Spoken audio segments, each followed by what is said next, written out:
Senhor Jesus, candidatos que somos ao aprendizado na escola do bem, ajuda-nos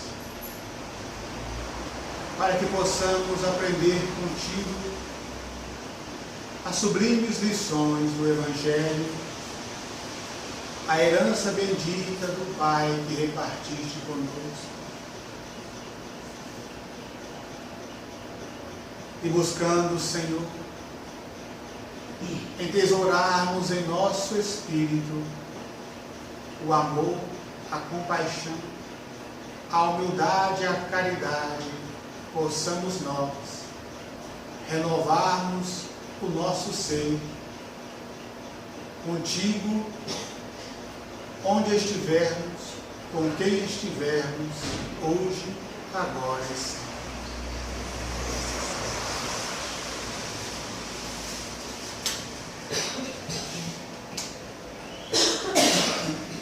Boa noite, meus irmãos. Boa noite, meus irmãos. Dando prosseguimento ao nosso estudo do Evangelho segundo o Espiritismo, do capítulo 11, Amar o próximo como a si mesmo, vamos fazer hoje o estudo do tópico Caridade para com os criminosos. Nós vamos ler uma parte da lição que foi trazida pelo Espírito Isabel de França. Vamos ler o primeiro e o quarto parágrafos. Caridade para com os criminosos. A verdadeira caridade constitui um dos mais sublimes ensinamentos que Deus deu ao mundo. Completa fraternidade deve existir entre os verdadeiros seguidores da sua doutrina. Deveis amar os desgraçados, os criminosos, como criaturas que são de Deus, as quais o perdão e a misericórdia serão concedidos se arrependerem, como também a vós, pelas faltas que cometeis contra a sua lei. Considerai que sois mais repreensíveis, mais culpados do que aqueles a quem negardes perdão e comiseração, pois, as mais das vezes, eles não conhecem Deus como o conheceis, e muito menos lhes será pedido do que a vós. Quarto parágrafo.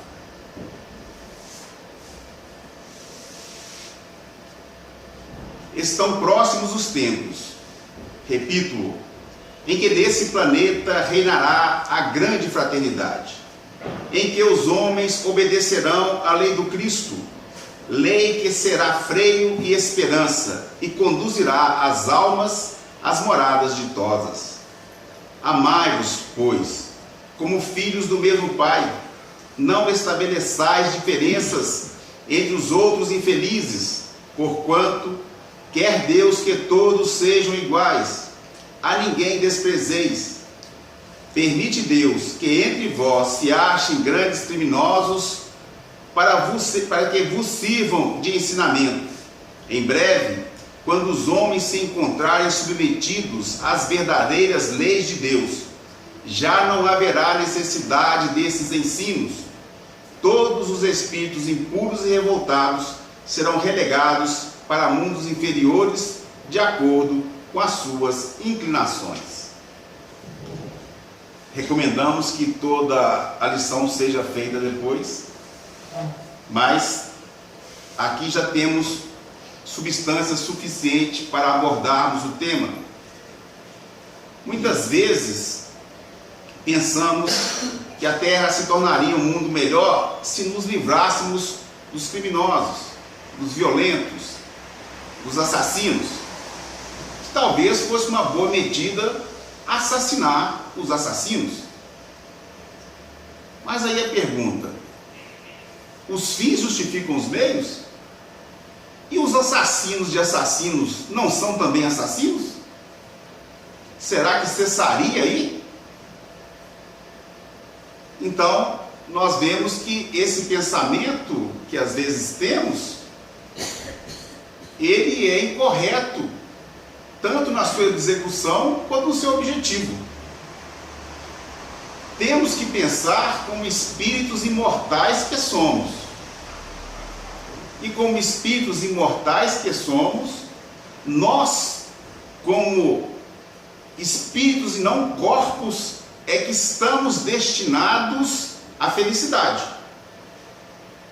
Porque todos aqueles que estiveram em um corpo foram obrigados a sair deste corpo, seja tirado por a mão de um semelhante, seja por uma doença, seja pelo próprio envelhecimento. Tudo que nasce, cresce, desenvolve, depois cai em decaimento e morre. A matéria é assim. E nós vamos ver que quando Jesus fala com Pedro, que pergunta: quantas vezes perdoarei a meu irmão quando me ofender? 7 vezes? Jesus responde: não vos digo que perdoei 7 vezes, mas 70 vezes 7 vezes. Nós vamos entender por que Jesus falou isso. E ele mostrava sempre que as escrituras sagradas, os ensinamentos trazidos por Moisés, traziam em si o seu ensinamento também, se tivéssemos olhos de ver e ouvidos de ouvir. Então, o 7 é porque, simbolicamente, no judaísmo, representa a etapa final do aperfeiçoamento. Então, o número 7, mas não vale pensar que um 7 cabalístico, milagroso, não. Ninguém precisa colocar 7 na camisa, 7, não vai funcionar. Não vai funcionar. São etapas. Então, nós vamos ver que Jesus, de onde Jesus tira esse ensinamento para Pedro. Adão e Eva representam, é uma simbologia da geração da humanidade encarnada. E nós sabemos que foram gerados Caim, Abel e depois Sete, como filhos de Adão e Eva. E que Caim matou Abel. Isso é uma simbologia. Vemos aqui Gênesis da Bíblia. Então disse Caim ao Senhor: é maior a minha maldade que possa ser perdoada? Após ter matado Abel. E diz ainda Caim: eis que hoje me lanças da face da terra, e da tua face me esconderei, e serei fugitivo e errante na terra. E será que todo aquele que me achar me matará? O Senhor, porém, disse-lhe: qualquer que matar Caim 7 vezes será castigado. Caim constrói a sua família, tem vários filhos, descendentes, e um desses, Lameque. E é interessante aqui, Lameque acaba por tirar a vida de 2 irmãos, né, fraternalmente falando. Lameque: escutai o meu dito, porque eu matei a um varão por me ferir, e a um jovem por me pisar. Porque 7 vezes Caim será vingado, mas Lameque 70 vezes será castigado. É daí que Jesus tira a expressão, porque todos nós estamos representados na figura, a humanidade, de Abel e Eva, de Adão e Eva, para a construção de uma humanidade segundo o projeto de Deus para nós, de perfeição. Mas nós resolvemos não aceitar o projeto divino, mas criar o nosso próprio projeto, construir o nosso universo, o nosso cosmos, a nossa maneira. Dispensamos o projeto de Deus. Aí nasce a maldade. E a maldade aqui representada na figura de Caim. Quando Caim mata Abel, mostra em nós o desejo que ainda temos, toda vez que o nosso irmão se opõe às nossas opiniões, aos nossos desejos, aos nossos objetivos, eliminar o nosso irmão. E quando fala da família que foi criada a partir de Caim, mostra que nós fizemos o seguinte: não bastava ser mal, não, tinha que piorar o mal, prosseguirmos com o mal. E aí Deus nos dá o modelo para o qual Ele nos criou. Nosso modelo e guia é o Cristo. Então, nesse reino divino, não é olho por olho, dente por dente. Os criminosos, que nós consideramos criminosos, ou seja, aqueles que infringem a lei, e quando falamos aqui, por exemplo, do assassinato, a lei de não matarás, mas quantas vezes infringimos a lei divina, a lei de amor? Seja em ação, seja em pensamento, seja em sentimento. Quando Jesus fala que se pensarmos mal, já incorremos no mal? Então, se agirmos com rigor para com aqueles que consideramos criminosos, esse mesmo rigor da lei também agirá sobre nós. Para construirmos uma humanidade de fraternidade, devemos agir com fraternidade. Não é possível construir o bem a partir de métodos maus. Por isso é que Jesus fala que uma árvore boa só produz bons frutos. A ação de um homem de bem tem que ser uma ação boa. Então a lição nos fala para que vejamos os irmãos que incorrem em criminalidades como irmãos trazendo a doença do espírito, do orgulho, do egoísmo, do ódio, do rancor. São doenças, e só com o bem é que conseguiremos ajudá-los. Não é eliminando do corpo, porque o espírito vai continuar vivo. E se ele era mau quando encarnado, quando desencarnar ele vai ficar bom?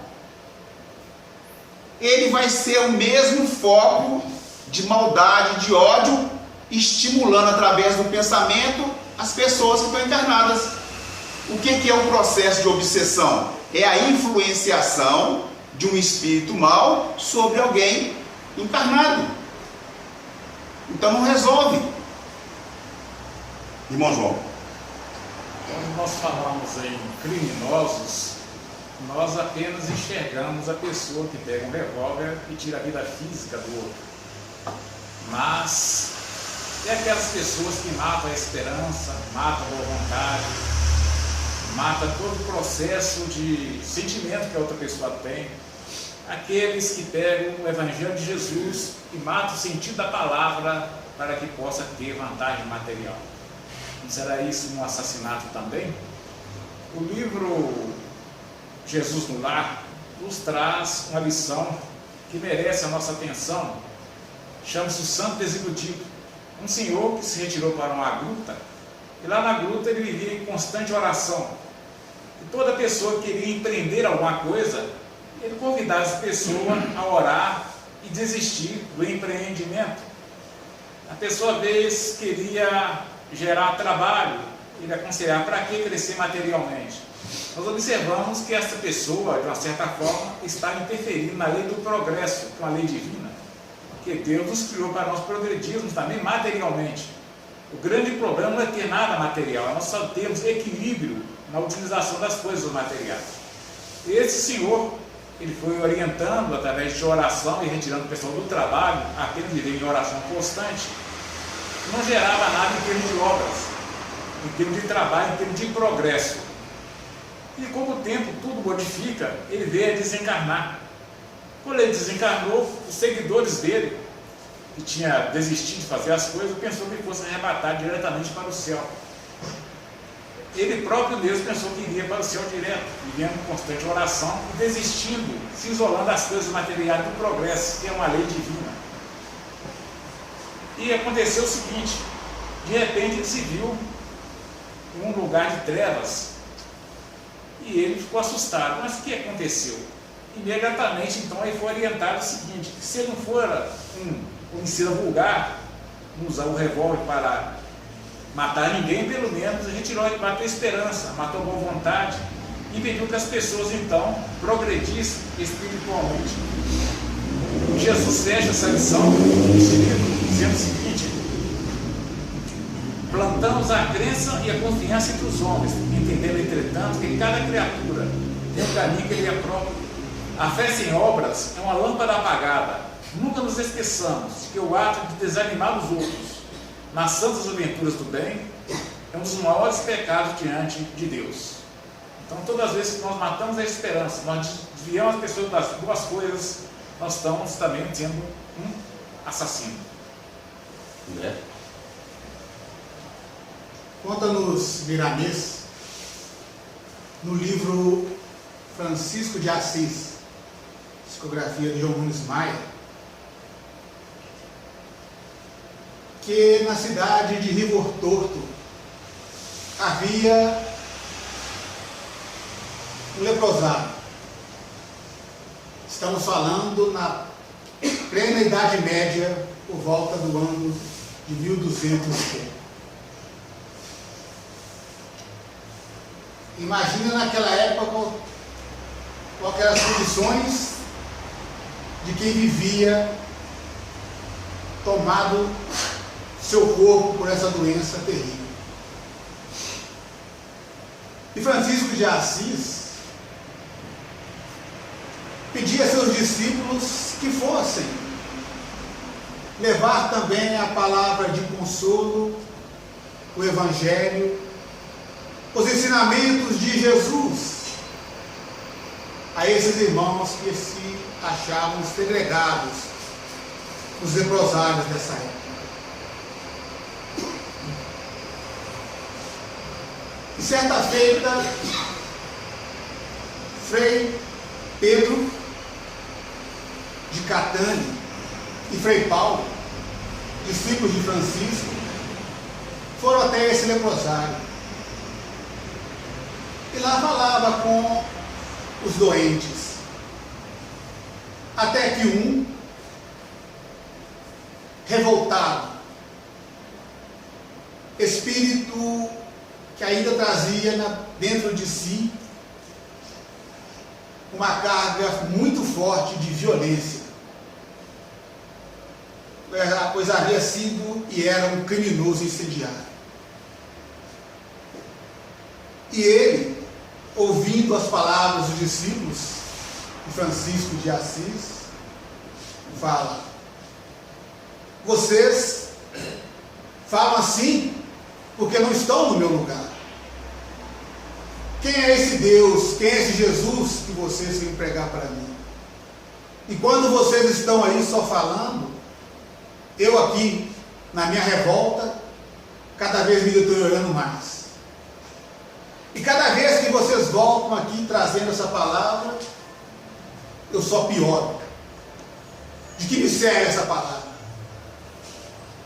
Eu acho que esse Francisco que manda bênçãos de longe é mais infeliz do que eu mesmo. Porque se ele tivesse uma coisa boa para dar, não precisava mandar que vocês viessem aqui. E com paciência,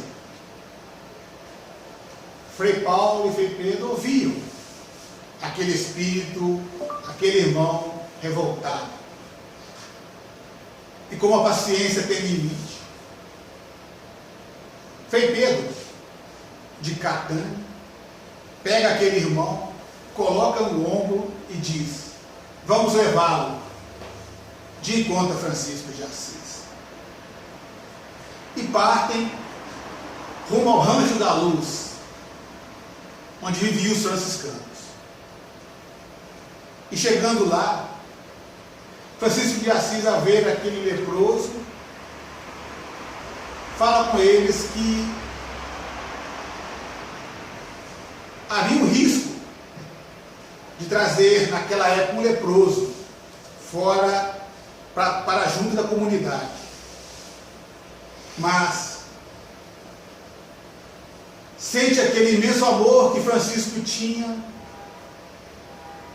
pelas plantas, pelos animais, pelas estrelas, pelo sol, e também mais ainda por aquele irmão filho do mesmo Deus. E pede que o coloquem no chão. Que os irmãos busquem uma gamela com água morna e 3 flores. E que eles fizessem oração e ficassem em cântico. Coloca, depois de tirar a roupa do irmão, uma gamela, dá-lhe um beijo na face. E o irmão começa a chorar. Nunca havia sentido alguém que o amasse, afastado da esposa, dos filhos, da comunidade. Ele sente algo diferente. E mais ainda sente Francisco, quando alguém lhe toca as suas mãos e diz: Francisco, cuida bem dessa minha ovelha. Ela também é filha do Calvário. Ela é Jesus. E Francisco, em pensamento, diz: Senhor, eu cuidarei. E começa a banhá-lo. E as pústulas, as feridas, a mão toda retorcida, vai tudo voltando ao normal. E quando Tanali se vê, estava completamente curado. Em júbilo, ele se levanta e diz: Senhor, eu sei que agora tu existes. E chorando, vai de encontro a Francisco e beija-lhe os pés. E busca fazer o mesmo aos discípulos que recusam, pois se consideravam também leprosos da alma. É trazido a ele uma vestimenta, e daquele dia em diante, ele se torna frei aprígio. E passa a conviver com os franciscanos. Acompanhava Francisco em suas pregações. Depois de certo tempo, ele sentia que havia se curado da lepra exterior, mas ainda continuava por dentro aquele ser violento, incendiário. Conversava muito com Francisco, que lhe aconselhava as preces, a vigilância, mas ele não conseguia domar dentro dele ainda aquele animal violento. E é então que uma das vezes que seguia Francisco em transição de cidades para pregar o Evangelho, debaixo de uma árvore, contemplando as estrelas e a lua que banhava a sua face, ele olha e pede a Deus: Senhor,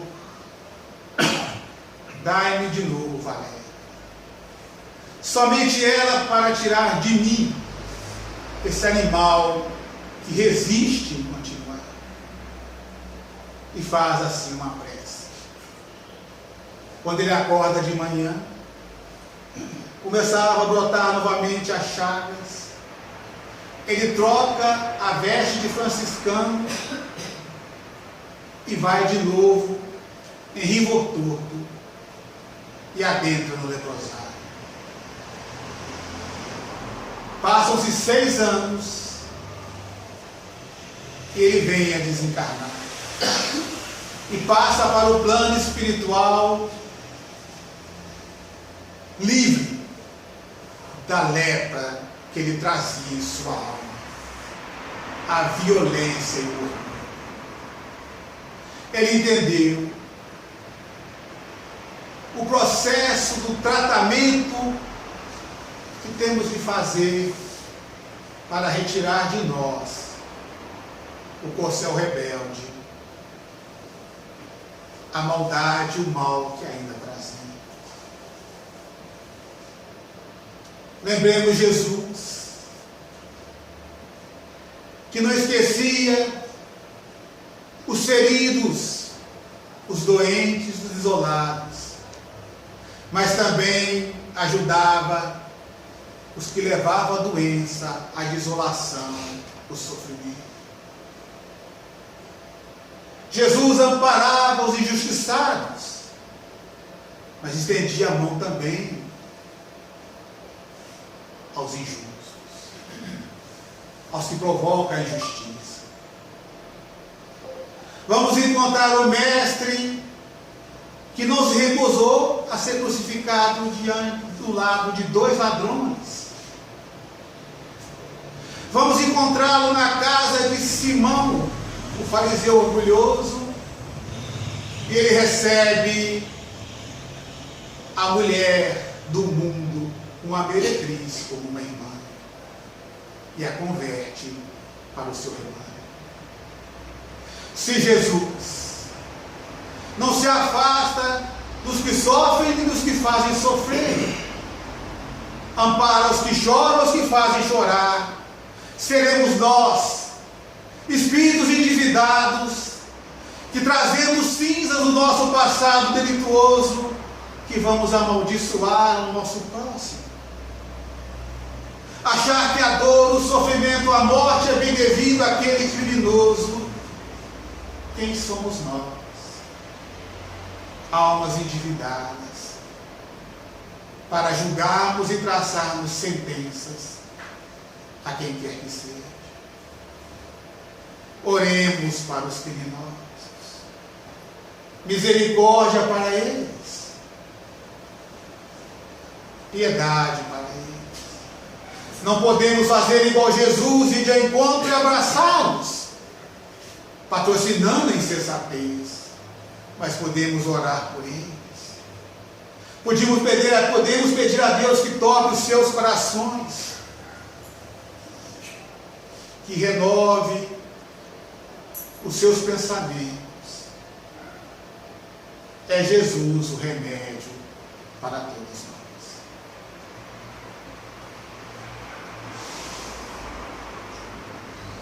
Dando continuidade, nós vamos fazer o tópico: deve-se expor a vida por um malfeitor? Kardec pergunta ao espírito Lamennais: acha-se em perigo de morte um homem. Para o salvar, tem um outro que expor a vida.